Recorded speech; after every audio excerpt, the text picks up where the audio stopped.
আউযু বিল্লাহি মিনাশ শাইতানির রাজিম ফাদখুলি ফি ইবাদি ওয়াদখুলি জান্নাতি। আল্লাহ বলেন, তোমরা আমার গোলাম হও, বেহেশতে যাও। সোজা কথা, এক কথা। ফাদখুলি ফি ইবাদি, তোমরা প্রবেশ করো আমার দাসত্বের মধ্যে, গোলামের মধ্যে। বাস, ওয়াদখুলি জান্নাতি, এবং জান্নাতে ঢুকে যাও। জান্নাতে ঢোকার জন্য একটাই কথা আল্লাহ বলেছেন, আমার গোলাম হও, বেহেশতে যাও। এখন গোলাম কিভাবে ভাবো, এটা আমাদের জানা দরকার। গোলাম হইলে বেহেশত। এখন গোলাম কিভাবে আমরা হব, এটা আমাদের জানতে হবে। গোলাম কাকে বলে তাও আগে জানতে হবে। গোলাম হলো এমন এক ব্যক্তি, এমন কিছু দাস, যে সে কোনো কিছুর মালিক হয় না। আপনার যদি, এখন তো গোলাম সিস্টেম নাই, গোলামটা কোথা থেকে আসছিল পৃথিবীতে? গোলামটা হলো মুসলমানরা যখন ধর্মযুদ্ধ করে, এই ধর্মযুদ্ধে মুসলমানদের হাতে যে সকল বিধর্মীরা বন্দী হয়, কাফের মুশরিক, এই বন্দীদের ব্যাপারে শরীয়তের 4টা বিধান আছে। এই বন্দীদেরকে হত্যা করা জায়েজ, এদেরকে দাস দাসীতে পরিণত করা জায়েজ, এদেরকে টাকার বিনিময়ে মুক্ত করা জায়েজ, এদেরকে সাধারণ ক্ষমা করা জায়েজ। 4টা বিধান। আল্লাহ তাআলা আমাদের সুবিধার্থে শরীয়তের প্রতিটি ক্ষেত্রে একাধিক বিধান রেখেছেন। কসমের কাফারা, কসমের কাফারা কি কি? আপনি 3টা রোজা রাখতে পারেন, গোলাম বা দাস মুক্ত করতে পারেন, তারপরে 10 জন মিসকিনকে খাদ্য দান অথবা কাপড় দান করতে পারেন। 3টা বিধান, আপনার যেটা সুবিধা সেটা করেন। আপনি হজ করতে যাবেন, আপনি ইফরাদ, কিরান, তামাত্তু, 3 ধরনের হজ আছে। আপনি যেটা ভালো হয়, আপনার সুবিধা সেটা করেন। মানে আল্লাহ তাআলা শরীয়তের বিধানটাকে একাধিকভাবে আমাদের জন্য দিয়েছেন, যাতে আমরা সহজে সেটা পালন করতে পারি। আল্লাহ রাসূল অবশ্য কিরান হজ পালন করেছেন, আর আমাদের দেশে আজকে সাধারণত আপনারা তামাত্তু হজ করেন, ইফরাদ না। ইফরাদ হজ করে যারা মক্কার অধিবাসী, তারা মিকাতের ভিতরে যারা। তো মিকাত কাকে বলে, এগুলি বলে তো অনেক সময় প্রয়োজন। মিকাত হলো যেখানে গেলে ইহরাম বাঁধা ফরজ হয়ে যায়, সেই জায়গাটাকে মিকাত বলা হয়। যেমন আমাদের জন্য ইয়ালামুলাম মিকাত, নজবাসীর জন্য মিকাত হলো কার, মদিনাবাসীদের মিকাত হলো জুল হুলাইফা, ইরাকবাসীদের মিকাত হলো জাতে ইরাক, সিরিয়াবাসীদের মিকাত হচ্ছে জোহফা। এই যে সীমানা, এই সীমানার মধ্যে যারা বসবাস করে তারা ইফরাদ হজ করতে পারে। ইফরাদ মানে ফরজ হজের জন্য নিয়ত করে ফরজ হজ আদায় করবে, আবার নফল হজের জন্য নিয়ত করে নফল হজ করবে। যেমন আমরা ফরজ নামাজের নিয়ত করে ফরজ নামাজ আদায় করি, আবার নফল নামাজের আলাদা নিয়ত করে নফল আদায় করি। এইভাবে যদি হজ করতে পারে, সেটার নাম হচ্ছে ইফরাদ। কিন্তু যেহেতু আমাদের মিকাত অনেক দূরে, আমরা ফরজ হজের নিয়ত করে যদি মক্কায় প্রবেশ করি, ফরজ হজ করলাম, এখন ওমরা করার জন্য আবার যদি সেই মিকাতে যাইতে হয়, সেটা অনেক দূরের ব্যাপার, কষ্ট হবে। একসঙ্গে নিয়ত করি এবং একসঙ্গে আদায় করি, এই জন্য আমাদের একটা কোরবানি দিতে, একটা দম দিতে হয়, এই সুবিধা ভোগ করার জন্য। আর কেরানে ও তামাত্তুর কেরানের ব্যবধান হলো, মানে তামাত্তু হলো যে আপনি মক্কায় পুষিয়া, আপনি যদি আগে ওমরা করিয়া দেখেন যে হাতে সময় আছে, হজের আরো 8 তারিখ থেকে হজ শুরু হবে, তা আপনার সময় আছে, আপনি যদি হেরামটা ভেঙে ফেলেন, তাই এটা হবে তামাত্তু। আর যদি হেরাম না ভাঙেন, হেরাম বাঁচেন, হজ ওমরা সব করে শেষ করবেন, তারপর হেরাম ভঙ্গ করবেন জিলহজ মাসের 12 তারিখের পর। এটা যদি করে, এটা হলো কেরান। আল্লাহ রাসূল কেরান হজ করেছেন, এবং আল্লাহ রাসূল বলেছেন যে যাদের কাছে কোরবানির পশু আছে তারা কেরান হজ করো, আর যাদের কাছে কোরবানির পশু নাই তারা তামাত্তু করো। তোমরা করে হেরাম ভেঙে বেরো, তারপর 8 তারিখে আবার যখন মিনায় উদ্দেশ্যে রওনা করবে, সেই দিন আবার তোমরা নতুন হেরাম বেঁধে তারপর তোমরা আবার মিনায় থাকবে, 5 ওয়াক্ত নামাজ পড়বে, তারপরে সেখান থেকে তোমরা ভোরে আরাফাত ময়দানে যাবে। তো কথা হলো, শরীয়তের কথা অনেক বড় কথা, আমরা খুব জড়াইয়া কথা বললে তো আপনারা বুঝতে পারবেন না। এই জন্য আমি বললাম যে আল্লাহ এই শরীয়তের বিষয়টা, এটা আমাদের জন্য একাধিক বিধান রেখেছেন। আপনি দাঁড়াইয়া নামাজ পড়তে পারেন না, বসে পড়েন, বসে না পড়লে শুয়ে পড়েন, যেভাবে পারেন সেভাবে পড়েন। আপনাকে বলা হয় নাই যে তুমি দাঁড়াইয়া নামাজ না পড়তে পারলে তোমার নামাজ নেওয়া হবে না। আপনি রোজা রাখতে পারেন না, যদি সেভাবে অসুস্থ হন তা আপনি ফিদিয়া দেন, রোজার ক্ষতিপূরণ যেটা সেটা আপনি দেন, যেটা আপনারা ইয়া দিয়ে থাকেন, ওই ফেতরা একটা রোজার ফেদিয়া। এভাবে আপনি যারা রোজা রাখতে পারে না, অসুস্থ এবং সুস্থ আর কোনো সম্ভাবনা নাই, তারা এভাবে ফেদিয়া দিবে। আর যারা অসুস্থ, রোজা রাখতে পারে না এবং সুস্থ ইনশাআল্লাহ হওয়ার আশা রাখে যুবক মানুষ, তারা ফেদিয়ে দেবে না, তারা অপেক্ষা করবে আমি অসুস্থ হয়েছি, সুস্থ হলে রোজাটা কাজা করবে। আর ফেদিয়ে দেওয়ার পরে যদি কেউ সুস্থ হয়েই যায়, তাহলে ফেদিয়ে দিয়েছে, কিন্তু তারপরও সুস্থ হলে রোজা কাজা করতে হবে। তাহলে আমাদের শরীয়তে আল্লাহ বলেন ওমা জাআলা আলাইকুম ফিদ্দীন মিন হারাজ, যে আমি এই বিধানে কোন রকম কমতি বা ঘাটতি, কোন সংকীর্ণতা এটা আমি রাখি নাই, কোন জটিলতার মধ্যে নাই। এই শরীয়ত খুবই সুন্দর শরীয়ত। মানুষের যা নেচার, মানুষের যা প্রকৃতি, এই শরীয়ত সেটি। এটা ইব্রাহিম আলাইহিস সালামের ধর্ম, মিল্লাতে আবিকুম ইব্রাহিম, এটা তোমাদের জাতির পিতা ইব্রাহিম আলাইহিস সালামের ধর্ম আদর্শ। হুয়া সাম্মাকুমুল মুসলিমিন, তিনি তোমাদের নাম রেখেছেন আত্মসমর্পণকারী একটা দল, মুসলিমিন বা মুসলিমুন। তো সম্মানিত শুধু আপনাদের কাছে আমি যে বিষয়টা উপস্থাপন করেছি, যেটা আপনাদেরকে বলার ওয়াদা করেছি, যে আল্লাহ বলেছেন ফাদখুলি ফি ইবাদি ওয়াদখুলি জান্নাত, আমার গোলাম হও, বেহেশতে যাও। এখন গোলাম কেমনে হবো? তো গোলাম আপনি কি জানলেন যে বিধর্মীদের যে সমস্ত বন্দীরা, অর্থাৎ মুসলমানরা ধর্মযুদ্ধ করেছে, এই ধর্মযুদ্ধে যে সকল বিধর্মী নারী পুরুষ মুসলমানদের হাতে বন্দী হয়েছে, তাদের ব্যাপারে শরীয়তের 4টা হুকুম। তাদেরকে কতল করা যায়। আল্লাহ রাসূল বদরের যুদ্ধের বন্দীদের মধ্যে থেকে 2 জন লোককে হত্যার আদেশ দিয়েছিলেন। একজন হচ্ছে নজর ইবনে হারেস, আর একজন হচ্ছে উকবা ইবনে আবি মুঈত। এই নজর ইবনে হারেস কোরআনের বিরুদ্ধে সে আলাদা মজলিস করত। মুহাম্মদ সাল্লাল্লাহু আলাইহি ওয়াসাল্লাম পূর্ববর্তীদের ইতিহাস বলে, আমিও রোম, ইস্পান্দারিয়া, এদের ইতিহাস, বিদেশে ব্যবসা করতে যায়, তারা এইসব বই কিনে নিয়ে আসতো, বিদেশ থেকে দাসী কিনে নিয়ে আসতো, তাদের আলাদা মজলিস করতো কোরআনের বিরুদ্ধে নজর ইবনে হারেস। আর উকবা ইবনে আবি মুঈত আল্লাহ রাসূলের গলায় রুমাল ফাঁস দিয়ে হত্যা করতে চেয়েছিল। আল্লাহ রাসূলের সিজদার সময় উটের ভুঁড়ি মাথায় চাপিয়ে দিয়েছিল উকবা ইবনে আবি মুঈত।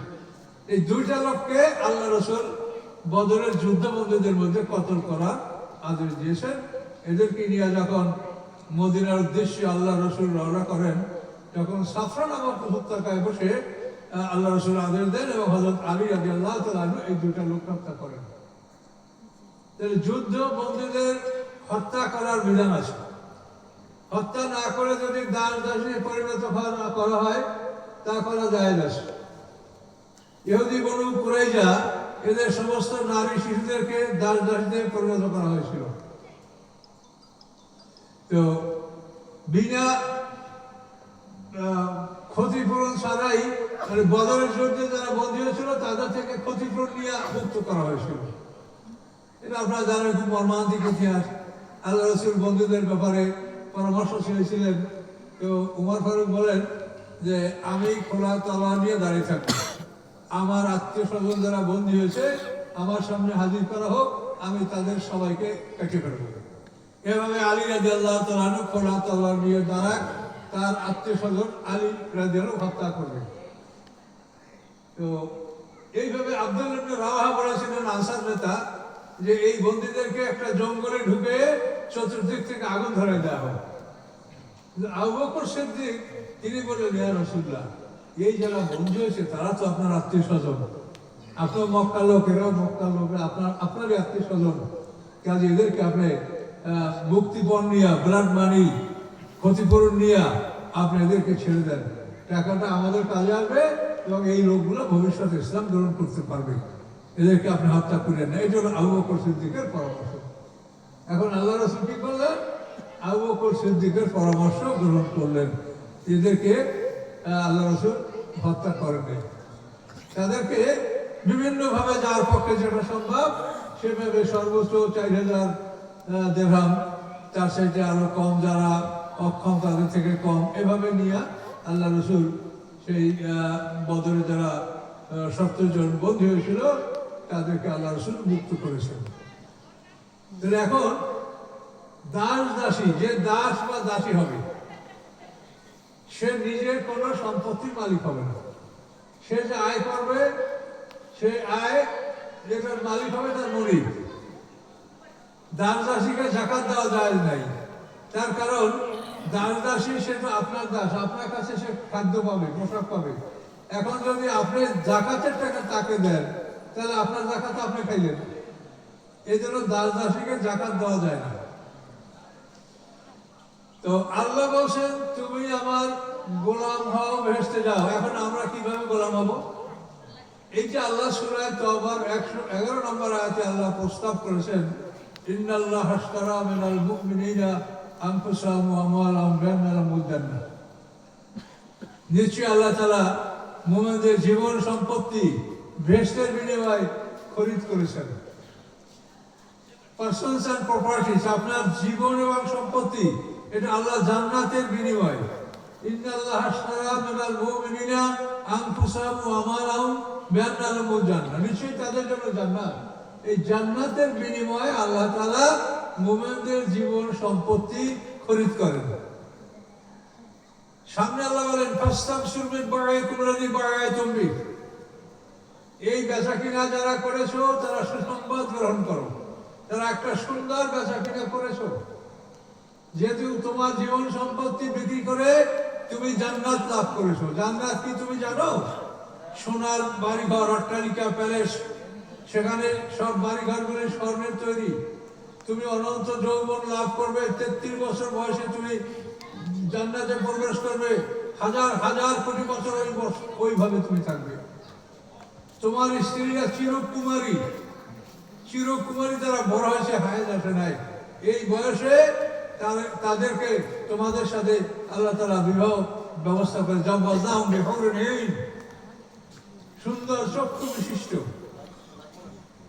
সুন্দর চক্ষু বিশিষ্ট সুন্দর নারীদেরকে তাদের সাথে আল্লাহ জান্নাতবাসীদের সাথে বিবাহ দিয়ে দিবেন। যা ইচ্ছা তা খাবেন, পেট ভরে খাবেন, কিন্তু প্রস্রাব পায়খানার ব্যাগ হবে না। মদ খাবেন, শরাব পান করবেন, তাতে মাথা ঘোরাবে না, পাগলামি করবেন না, স্বাভাবিক থাকবেন। মধুর নহর, দুধের নহর, শরাবের নহর প্রবাহিত থাকবে। তাহলে আপনার জীবন সম্পত্তি কত দাম? আপনি যদি 100 বিঘা সম্পত্তি আল্লাহর কাছে বিক্রি করেন, তা 100 বিঘা সম্পত্তিতে কি পায়? তাতে বিক্রি করে কি সোনার বাড়ি করা যায়? 100 বিঘা সম্পত্তি বিক্রি করলে আপনি 100 বছরের খরচ হবে না, আরো লাগবে। তাহলে আল্লাহ তাআলা আপনার এই জীবন সম্পত্তি, 100 বিঘা সম্পত্তি তো সবাই নাই, যার যা আছে, এই জীবন সম্পত্তি আল্লাহর কাছে জান্নাতের বিনিময়ে আল্লাহ বিক্রি করতে বলেছেন। বিক্রি করে তুমি মালিকানা শূন্য হয়ে যাও, তুমি মালিক না। প্রত্যেকের মনে এই ধারণা আনতে হবে যে আমি গোলাম, আমি মালিক না। এই ধারণা যে পোষণ করে না সে মুসলমান নয়। যে মনে করে যে আমার সম্পত্তির আমি মালিক, আমি আমার বড় ছেলেকে বেশি দেব অথবা ছোট ছেলেকে বেশি দেব, আমি মেয়েকে দিব না, দিলেও কম দিব, আমার ভালো জমিটা অমুককে দিব, মন্দটা অমুককে দিব, আমি মালিক। আমার মেয়ে আসে, ছেলে নাই, কাজে আমার 3-1 সম্পত্তি আমার ভাই বা ভাতিজারা, বোনের ছেলে মেয়েরা পাবে, কাজে আমি আইনিটা দিব না, আমি আমার মেয়েকে সম্পত্তিটা লিখে দিব। এই মালিকানা যারা করেন তারা রোজা নামাজ করবে, আপনাদের কোনো লাভ নেই। আপনারা দোজখে যাবেন চিরকাল। কাজে যা ইচ্ছা তাই করতে পারেন, আপনি জান্নাতে যেতে পারবেন না। সূরা নিসা সম্পত্তি বন্টনের আয়াত দেখেন, উলামায়ে কেরাম আছে, খুলে পড়ে দেখেন সেখানে আল্লাহ কি বলছে। খালিদিনা ফিহা কথাটা সেখানে বলা হয়েছে যে এই বিধান যে লঙ্ঘন করবে সে অনন্তকাল জাহান্নামে থাকবে। এখন আপনার সমাজের অবস্থাটা দেখেন যে সমাজে অধিকাংশ লোকই মালিকানা করে, নামাজ পড়ে, রোজা করে, মসজিদে থাকে, ইবাদত বন্দেগী করে, কিন্তু ছেলে নাই, কাজে একটা মেয়েকে সে জমি লিখে দিবে, সম্পত্তি সঠিকভাবে সে বন্টন করে না। এই যে মালিকানার ধ্যান ধারণাটা যে আমি মালিক, এটা মানুষকে মুশরিক বানায়। তার কারণ আল্লাহ বলেন আমি একা মালিক, লিল্লাহি মা ফিস সামাওয়াতি ওয়া মা ফিল আরদি, কি আকাশ পৃথিবী এবং এর মাঝখানে যা কিছু আছে সব কিছুর মালিকানা লামলে তামলিক, অর্থাৎ মালিকানা, এই সব কিছুর সভারেন্টি, মালিকানা, সার্বভৌমত্ব একমাত্র আল্লাহ। এখন আল্লাহ মালিক, একাই মালিক। এখন আমি যদি বলি আমার জমি আমি মালিক, তাহলে আল্লাহর জমি আমি জোর করে দখল করছি, বলেন? তাহলে এটা শিরক হবে কিনা বলেন? শিরক যারা করবে কি তারা ভেস্তে যাবে। পরিষ্কার আল্লাহ কোরআন পাকে বলেছেন, ইন্নাল্লাহ লা ইয়াগফিরু আন ইউশরাকা বিহি, আল্লাহর সাথে শরীক করা হলে এটা আল্লাহ কোনো অবস্থায় ক্ষমা করবেন না। ওয়া ইয়াগফিরু মা দুনা যালিকা লিমান ইয়াশা, শিরকের নিচের যে অপরাধগুলি সেগুলি আল্লাহ যাকে ইচ্ছা তাকে ক্ষমা করলে করতে পারেন, আশা করি ক্ষমা করবেন আল্লাহ, কিন্তু শিরকটা ক্ষমা করবেন না। তাহলে এখন দেখেন মালিকানাটা কত বড় অপরাধ। আল্লাহ তাআলা কোরআন শরীফে বহু জায়গায় কথা বলেছেন, লিল্লাহি মা ফিস সামাওয়াতি ওয়া মা বাইনাহুমা, সবই মিলিয়ে আল্লাহ বলেছেন আকাশ পৃথিবীর মাঝে যা কিছু আছে সব কিছুর মালিককে আল্লাহ। এখন আমি যদি মালিকানা দাবি করি, আপনি যদি মালিকানা দাবি করেন, তাহলে কি হলো? শিরক হলো। যে আল্লাহ বলেন আমি একা, আর আপনি বলেন আমি ওর সাথে অংশীদার। এই বিষয়গুলি আপনাদেরকে বুঝতে হবে। এই বিষয়গুলি বোঝার জন্য কোরআনের তাফসীর। শয়তানকে আপনারা চিনবেন কেমন করে? আমরাই তো চিনতে পারছি না। শয়তানের নেটওয়ার্ক এত বড় বিশাল, সারা পৃথিবীব্যাপী তার নেটওয়ার্ক ছড়ানো আছে শয়তানের। সে আল্লাহর সাথে চ্যালেঞ্জ করেছে যে আমি আপনার জাহান্নাম ভরে দেব, আপনার জাহান্নামে লাইন আখারতানি লা ইয়াউমিল কিয়ামাতে লাহাতানি কুল্লা যুররিয়াতাহু। শয়তান করেছে যে আপনি যদি আমাকে কিয়ামত পর্যন্ত অবকাশ দেন, যে আপনার এই আদম সন্তানদেরকে সব আমি ধ্বংস করে দেব, আমি সব তাদেরকে জাহান্নামী বানিয়ে দেব। এইভাবে শয়তানের যে বিশাল একটা গ্রুপ সারা পৃথিবীতে ডিউটি করে, এই শয়তান আপনাকে নামাজ রোজা করতে বাধা দিবে না, আপনাকে কৌশলগতভাবে শিরকের মধ্যে নিয়ে যাবে। আর যদি শিরকের মধ্যে আপনাকে নিয়ে যেতে পারে, তাহলে আপনি বরবাদ, ধ্বংস। এই বিষয়গুলি সমাজের আলেমরা গবেষণা কম করেন, এটা অধিকাংশ আলেমদের গবেষণা করা উচিত, তাহলে বিষয়টা সহজ হয়ে যায়।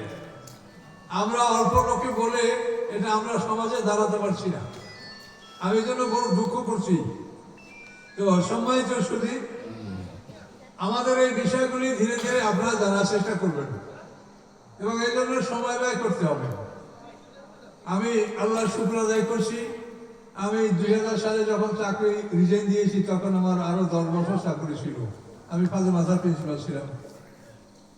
আমি আল্লাহর শুকরিয়া হিসাবে বলছি যে আমি কোনোদিন দরখাস্ত করে আমার চাকরি করা লাগে নাই।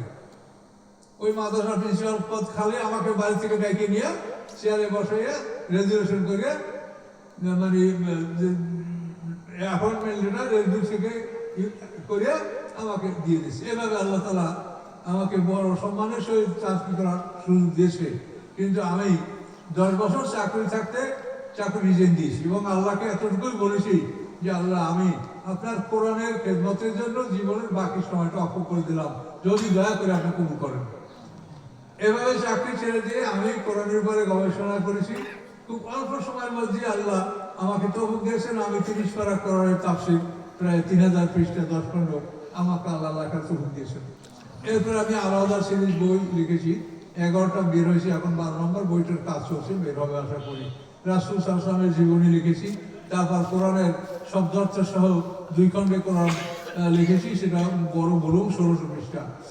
তো এখন আমি যতটুকু সময় আল্লাহ আমাকে দেন আমি মানে কাজ করে যাচ্ছি আপনাদের দোয়ায়, আর আপনারা বহু মানুষ আমার জন্য দোয়া করছেন, অহরহ দোয়া করছেন। তো এই জন্য আল্লাহ যে কোনো ওসিলায় আমাকে এই কাজগুলো করার তৌফিক দিয়েছেন, এবং এগুলি আপনাদের জন্য নেয়ামত। এটা পড়লেই দেখবেন আপনার ভালো লাগবে। কোরআন নাযিল হয়েছে, প্রথম শব্দটা কি বলেন তো? ইকরা। আল্লাহ পড়তে বলছেন, কাজেই আপনি পড়েন, পড়লে আপনি শিখতে পারবেন, বুঝতে পারবেন, এবং আপনার সামনে মানুষের জীবনের সামনে হলো বিরাট জীবন। আমাদের সামনে যে জীবন, তার এই জীবনের একটা দিন হলো 1000 বছরের সমান। ওয়াইন্না ইয়াওমান ইনদা রাব্বিকা কাআলফি সানাতিন মিম্মা তাউদ্দুন। কোরআন পাক বলেন যে আল্লাহর নিকটে, অর্থাৎ তোমরা যখন আল্লাহর কাছে ফিরে যাবে, দ্বিতীয় জীবন যখন তোমরা লাভ করবে, তখন সেখানে তোমাদের একটা দিন হবে 1000 বছরের সমান, আর বিচারের দিনটা হবে খালি 50,000 বছরের সমান। এইটার উপরে আমি একটা আলাদা বই লিখছি। অনেক অনুরোধ করে, হুজুর 50,000 বছর সমান দিনটা কি? 50টা পর্ব, কি 50টা পর্ব এটা আমরা জানতে চাই। তা আমি প্রথমে একটু ঘাবড়া হয়ে গেছি, আমি পারবো কিনা। এই 50টা সবই কোরআনে আছে, কিন্তু খুঁজে বের করতে হবে। তো আল্লাহর নাম নিয়ে শুরু করছি। তা আমার ওই বইটা শুধু 50টা পর্ব, যে হাসরের বাজারে আমরা ওঠার পর থেকে জান্নাতে যাওয়া পর্যন্ত এই যে 50,000 বছরের সমান একটা দিন, এই 50টা পর্বের উপরে আমার একটা ছোট্ট বই আমার লেখা আছে, যে কোন পর্বটার পরে কোন পর্ব। এটা আমি আলেমদের কাছে অনুরোধ করছি যে আমি এটা করেছি, আপনারা আরো গবেষণা করেন, আমার ভুলও হইতে পারে। দেখেন, আমি 50টা আয়াত বের করে 50টা পর্ব আমি নির্ধারণ করেছি, আপনারাও দেখেন। আমি এমন মানুষ না যে আমার ভুল হতে পারবে, কিন্তু আপনারাও দেখেন, গবেষণা করেন, তবে উপকার হবে ইনশাল্লাহ। সব ভুল হয় না, ভুল হলে একটা দুটো হতে পারে। তো সম্মানিত শুধু এখন আপনাদেরকে আমি, আমার বয়স হয়ে গেছে, শরীরে দুর্বলতা, এবং সবসময় চিন্তা ভাবনা নিয়ে থাকি, এই জন্য বেশি দুর্বল হই। কোনো সময় আমি যখন যতটুকু সময় আমি ঘুমাই না, আমি বিছানার উপরে থাকি, ততটুকু সময় আমি কোরআন নিয়ে গবেষণা করতে থাকি, যে কোন আয়াতে কি বলা হয়েছে, কি আল্লাহ বলেছেন, আমরা বুঝেছি কিনা। এই চিন্তা ভাবনা নিয়ে আমার সময়টা কাটে। আপনাদের দোয়া, আল্লাহর মেহেরবানি। আপনাদেরকে আমি জটিলের মধ্যে নিয়ে যাব না, সংক্ষেপে, যে গোলাম হইলেই জান্নাতে যেতে পারবেন। গোলাম হওয়ার অর্থ হলো আপনি সত্য ত্যাগ করেন, আপনার কোনো কিছু নাই, আপনি গোলাম, আমি গোলাম, আমার কিছু নাই। মালিকের কাছে গোলাম যেরকম খোরাক পোশাক পায়, আমি আল্লাহর কাছে খোরাক পোশাক পাবো। এরপরে আমার কাছে যা আছে, এটার মালিক আল্লাহ, এটা তিনি কি করতে বলেছেন তাই হবে। আমার মরা করে এটা সেভাবেই কন্ট্রোল হবে, এটা সম্পর্কে আমার হস্তক্ষেপ করার কোনো ক্ষমতা নাই। এই কথা যদি আপনি না মানেন, তাহলে তো বান্দাই হতে পারবেন না। বান্দা না হলে ভেসতে যাবেন কেমন করে? এই জন্য আল্লাহ বলেছেন, তুমি আমার গোলাম হও, ভেসতে যাও। তো এই জন্য একজন ব্যারিস্টার আমেরিকা থাকে, আমার এই কথা ইউটিউবে যে ওরান দিচ্ছেন, এই কথা সারা পৃথিবীতে ছড়িয়ে পড়ছে, আপনারা ইউটিউবে দেখলে বুঝতে পারবেন। তো আমার এই আলোচনাটা শুনে শুধু কাঁদছে আর বলছে যে আমি ব্যারিস্টার কেন হলাম, আমি আমার গোলাম, আমার ব্যারিস্টার আর কি প্রয়োজন ছিল। আর একটা লোক আমাকে বলে যে আমার সন্তানদেরকে আমি জমি জমা লিখে দিয়েছিলাম, আমি কেঁদে কেঁদে ওদের কাছে অনুরোধ করছি, বাবা আমার জাহান্নাম থেকে মুক্ত কর, তোরা জমি আমাকে ফিরিয়ে দে। এ জমি আমার না, আমি দিতে পারবো না, আমার জমি আমাকে ফিরিয়ে দে, আমি মৃত্যুর পরে যদি তোদের ভাগ্যে থাকে তোরা ভোগ করবি। সেই লোক এভাবে সন্তানদেরকে মানে অনুরোধ করে কেঁদে কেঁদে বলে আবার নিজের জমি নিজে ফিরিয়ে নিয়ে আসছে। শোনেন, জান্নাত অতি মূল্যবান জিনিস, আর জাহান্নাম এত ভয়ঙ্কর খারাপ, যেটা আপনি চিন্তা করলে অবাক হয়ে যাবে। কত বড় ভয়ঙ্কর শাস্তি আল্লাহ কোরআন পাকে বলেন فيومئذ لا يعذب عذابه أحد ولا يوثق وثاقه أحد। আল্লাহর বাঁধনের মতো কেউ বাঁধতে পারবে না, হ্যাঁ, আল্লাহর শাস্তির মতো কেউ শাস্তি দিতে পারবে না, আল্লাহর বাঁধনের মতো কেউ বাঁধতে পারবে না। এমন ভাবে তিনি বাঁধবেন মানুষকে, এই হাতগুলি গলার সাথে বাঁধা হবে, পাগুলি উল্টো ভাবে পিছনে নিয়ে এলে ঘরের সাথে বাঁধা হবে, তারপর জাহান্নামে তাকে ধাক্কাইতে ধাক্কাইতে নিয়ে যাওয়া হবে। কি ভয়ঙ্কর খবর! আল্লাহর মতো কেউ শাস্তি দিতে পারবে না। তার নমুনাটা আপনাদেরকে বলছি। একটা মানুষকে শাস্তি দিতে হলে, মরা মানুষকে তো শাস্তি দেওয়া যায় না, যায়? একটা মানুষ বেহুশ হয়ে যায়, কুটিলে কিছু সে বুঝবে? তা আল্লাহ শাস্তি দিবে, সেটা তো তার হায়াত থাকা লাগবে, অনুভূতি থাকা লাগবে। আর যদি অনুভূতি না থাকে তো শাস্তিটা কি? একটা মানুষ যদি বেহুশ হয়ে যায় তা আপনি যত পিটেন কোনো মূল্য আছে? তাহলে আল্লাহ তাআলা শাস্তিটা এমন ভাবে দিবে, আল্লাহ বলেন যে সেটা আর কেউ করতে পারবে না। কি শাস্তি? দেখেন আল্লাহ কোরআন পাকে বলেন যে খুজুহু ফাগল্লুহু সুম্মাল জাহিবা সাল্লুহু সুম্মা ফি সিলসিলাতিন যারুহা সাবুনা যিরান ফাসলুকুহু। আল্লাহ বলেন ওই দুশমনকে ধরো, খুজুহু, ওকে ধরো, এই ফেরেশতারা ওকে ধরো, ফাগল্লুহু, ওর গলায় লোহার বেড়ি পরিয়ে দাও, সুম্মা জাহিবা সাল্লুহু, তারপর জাহিম নামক দোজখে ওকে ঢুকিয়ে দাও, সুম্মা ফি সিলসিলাতিন, তারপর তাকে এমন একটা শিকল, যারুহা সাবুনা যিরান, যে শিকলটা ফেরেশতাদের হাতে 70 হাত লম্বা, ফাসলুকুহু, সেই শিকলে ওকে বাঁধবো। এখন এই যে শিকলে গাঁথবে, আমরা আমাদের যে জ্ঞান আছে, আমরা শিকলে গাঁথতে মুখ থেকে ধরে মলদার থেকে বাইর করলে এর মধ্যে মানুষের মৌয়াজ হয়ে যাবে। মৌয়াজ হয়ে গেলে আর কোনো শাস্তির কোনো অনুভূতি আছে? শাস্তি দিয়ে কোনো লাভ আছে? এইভাবে শিকলটা তাহলে কিভাবে ভরবে? এখন এইটা আপনি মাথায় নেন, এই শিকলটা আল্লাহ এমন ভাবে ভরবে যেটা তো আমরা বুঝি না। আমরা এতটুকু বুঝি যে আমরা যেভাবে খাদ্য গ্রহণ করি, এইটা ঠিক ওইভাবে অন্ননালীর ভিতর থেকে যদি আল্লাহ তাআলা এটা ওই অন্ননালীর ভিতর থেকে নিয়ে মলদার থেকে বাইর করে, তাহলে মানুষটা মরে যাবে না। আর যদি একটা মানুষকে ডাইরেক্ট শিকল ঢুকে যেরকম চিংড়ি মাছ গাইতে বসি ফেলান, তাহলে তো মানুষটা মরে যাবে, ভিতরে সবকিছু নষ্ট হয়ে মানুষটা মরে যাবে। তো মানুষের যদি ব্রেনটা নষ্ট হয়ে যায়, মানুষের যদি হৃদয়টা নষ্ট হয়ে যায়, মানুষের যদি হার্ট, লিভার, লাংস নষ্ট হয়ে যায়, তাহলে তাকে শাস্তি দিয়ে কোনো লাভ আছে? তার শাস্তি কিছু বলবে না, আমাকে কি শাস্তি দেওয়া হয়েছে। আল্লাহ যে ভয়ঙ্কর শাস্তিগুলো দিবে, এমন ভাবে তার শরীরে শাস্তিটা প্রয়োগ করা হবে যে সে মরবে না, তার ব্রেনের অনুভূতি, হৃদয়ের অনুভূতি এটা থাকবে। এই মতো অবস্থায় তাকে এই ভয়ঙ্কর শাস্তি দেওয়া হবে। সকলে নাউযুবিল্লাহ। এই জন্য আল্লাহ বলেন যে আমি এমন শাস্তি দিব যে সেই শাস্তি কেউ পৃথিবীতে দিতে পারবে না। পারবে না? আপনি কোনো ডাক্তার বলো একটা শিকল মুখ থেকে বইয়া মলদার থেকে বা একটা মানুষ বাঁচাতে পারবে? আল্লাহ ঢুকাবে, আল্লাহ ফেরেশতারা ঢুকাবে, মরবে না। মরলে তো তাহলে আপনারা শাস্তি কি থাকবে? আর মানুষের মরণ তো দুইটা মরণের পরে মানুষের মরণ নাই। আমাদের পিছনে একটা মরণ গেছে, সামনে একটা মরণ আছে, এই দুইটা মরণ। প্রত্যেকটা মানুষের দুইটা মরণ, দুইটা বরজাক, দুইটা জন্ম, দুইটা জীবন। এই পর্বটা আপনাদের মুখস্থ করতে হবে, তা নাহলে কোরআনের সাথে আপনি মিলাতে পারবেন না। এটা আমি এখন বলবো না, এটা খুব কঠিন কথা। আর এই আমাদের ওয়াজ আপনারা খুব বেশি শুনতে চাইলে মনে রাখতে পারবেন না, কারণ আমরা তো শিক্ষক ছোটবেলার থেকে, কাজে বেশি শুনলে মনে রাখতে পারবেন না। এই জন্য 1 ঘন্টা 100 ঘন্টা এই কথাটা আপনাদের ওভারলোড হয়ে যাবে। তো একটা মানুষের জীবনের পর্ব কয়টা বলেন? 8টা। কি কি? মরণ, প্রথম মৃত্যু, মৃত্যুর পরে বরজাক, পর্দার আর জগতে ঢুকাই দিবে। এই বরজাক থেকে জন্ম, জন্মের পরে জীবন, এই 4টে হয়ে গেল। এখন আবার এই যে আমাদের সামনে জীবন এখন চলছে, এই জীবনের সামনে কি? মৃত্যু। মৃত্যুর পরে আমরা বরজাকে ঢুকবো। মৃত্যুর পরে বরজাক, বরজার পরে ইসরাফিলের ফিঙ্গার ফুট করে আমরা জীবিত হবো, এই জীবন। তাহলে মৃত্যু বরজাক জীবন, জীবনের মানে জন্ম, মৃত্যু বরজাক জন্ম, জন্মের পরে দ্বিতীয় জীবন। তাহলে পিছনে 4টে পর্ব, সামনে 4টে পর্ব। মানুষের জীবন 8টা ভাগে ভাগ করা।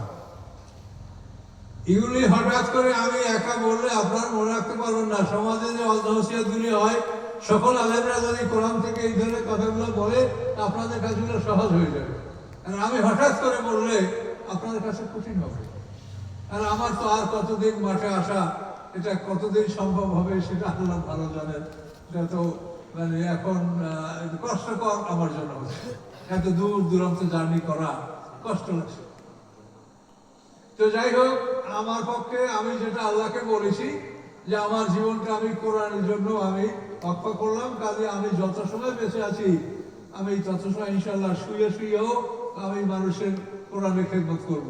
এই দৈনিক মোবাইলে কত মানুষ কোরআনের আয়াত, শুধু এই আয়াতটা কি, এই একটা কোন জায়গায়, এইটার অর্থ কি, এভাবে আমাকে বলে। আমি কখনোই বিরক্ত হই না। যদি একান্ত না পারি বলি যে এখন না, আপনি অমুক সময় একটু করবেন, আমি কাউকে ফিরাই না। তার কারণ কেউ যদি এলেম থেকে ফিরিয়ে দেয়, তাকে আল্লাহ কোরআন ফাঁকে বসেন বকিল। একটা লোকের কাছে একজনের ভিক্ষা চাইলে, অর্থ করি চাইলে যদি ভিক্ষা না দেওয়া হয়, সে যেমন বকিল। আর কোরআন সম্পর্কে কারো কাছে জানতে চাইলে সে যদি তাকে মনের খুশিতে না জানায়, তা সেও কি বকিল। কাজে বকিলের জন্য জান্নাতে যাওয়া বড় কষ্টকর ব্যাপার হবে। কাজে এই জন্য আমাদের এই মূলনীতিগুলো কোরআন থেকে আমাদের গ্রহণ করতে হবে। তাহলে আমরা বুঝতে পারলাম কি, যে গোলাম হও ভেস্তে যাও, গোলাম হইলেই ভেস্ত। কাজে তুমি গোলাম হও, তোমার ধন সম্পদ আল্লাহর কাছে বিক্রি করো, তুমি সত্যহীন হয়ে যাও, তুমি সত্যমুক্ত হয়ে যাও, তুমি কোনো সত্ত্বাধিকারী থাকবে না, তোমার কিছু নাই, যা কিছু আছে আল্লাহ।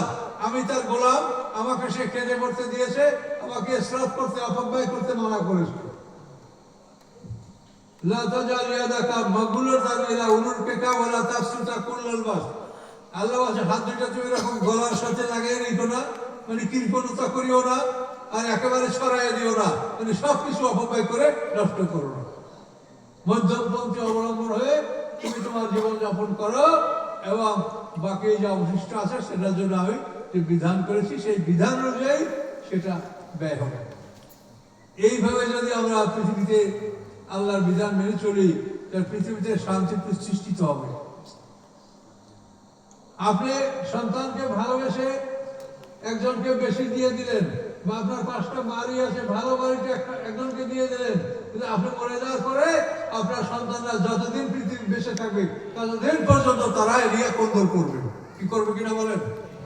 তা আপনি শান্তির জন্য করছেন না অশান্তির জন্য করলেন?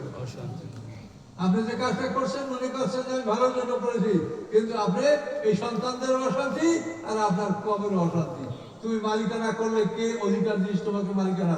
এই পৃথিবীর কোন অংশটা তোমার? আলাদা প্রশ্ন করেছেন, এই পৃথিবীর কি তোমরা সৃষ্টি করেছো? তোমরা যাদেরকে শরীক করো তারা পৃথিবীর কোন অংশ সৃষ্টি করেছে? আকাশের কোন জায়গাটা সৃষ্টি করেছে যে তাদেরকে শরীক করো, আল্লাহর অংশীদার বানাও? কাজে এই জন্য এটা মারাত্মক ব্যাপার। কাজে যে সমস্ত কাজের শিরক হয় সেই কাজ থেকে আপনাদেরকে সতর্ক থাকতে হবে।